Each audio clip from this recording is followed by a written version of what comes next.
Hello guys, good evening, welcome back to my channel. তো একটু আগে আমি তোমাদের একটা ব্লগে দেখিয়েছিলাম কি করে বাঁধাকপির রেসিপিটা, কি করে বাঁধাকপির পকোড়া করতে হয়। সরি, প্রথমে মিস্টেক হয়ে গেছিলো। তো এবার চলে এলাম। তো সেই ভিডিওতে আমি কিন্তু বাঁধাকপিটা শুধু ম্যারিনেট করেছিলাম, পকোড়ার জন্য তৈরি করেছিলাম, কিন্তু পকোড়াটা আর দেখানো হয়নি।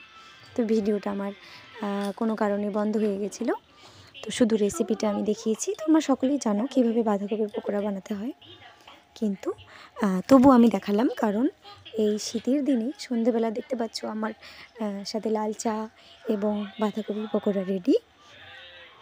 তো আমি চায়ের সঙ্গে পকোড়া দিয়ে খাচ্ছিলাম আমার ছেলেকে নিয়ে। তো আমার এই বাঁধাকপির পকোড়াটা কিন্তু দারুণ হয়েছে গাইস। তোমাদের যদি দিতে পারতাম, যে তোমরা খেয়ে দেখতে পারতে, তাহলে হয়তো আরও বেশি ভালো হতো। কিন্তু দেখতে পাচ্ছ আমি একাই খাচ্ছি, তোমরা কেউ কিছু মনে করো না। আমি ছেলেকে নিয়ে খাচ্ছি। তো ছেলেকেও লাল চা দিলাম, ছেলে লাল চা দিয়ে পকোড়া খাচ্ছে। তো আমিও খাচ্ছি। আমার কাছে দারুণ লাগছে পকোড়াটা। তো বেশি খেলে তো গ্যাস হয়ে যাবে, আমার এমনিতেই গ্যাসের সমস্যা। তবু আজকে আর ওটা চিন্তা করছি না, শুধুমাত্র পকোড়াটাই খেয়েই যাচ্ছি।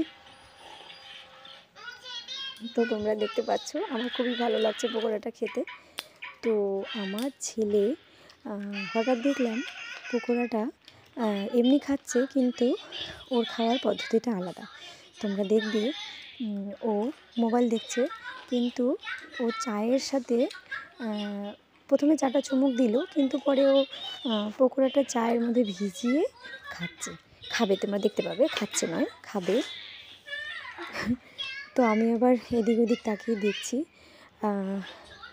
পকোড়াটা আমার ছেলে দেখবে এখন চায়ের মধ্যে ভিজিয়ে খাবে। তো বেবিরা অনেক ধরনেরভাবে খায়, তো আমরা কখনো ওদের খাওয়াটা ট্রাই করি না, শুধু ওরাই আমাদের দেখে দেখে খাওয়া শেখে।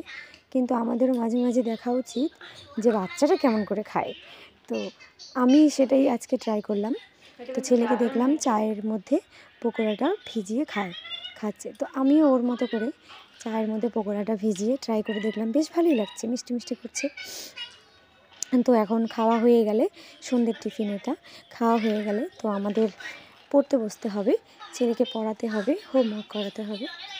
তো আমি আর ভিডিওটা লং করব না, কেননা একটু আগে তোমাদের একটা ভিডিওতে অনেকটা টাইম দিয়েছি। দেখবে তোমরা বাড়িতে এরকম এই শীতের দিনে এই বাঁধাকপির পকোড়া ভেজে খাবে, খুব ভালো লাগবে, লাল চায়ের সঙ্গে অবশ্যই। তো ঠিক আছে বন্ধুরা, ভিডিওটা স্কিপ না করে দেখবে। টাটা, বাই বাই, আবার দেখা হবে।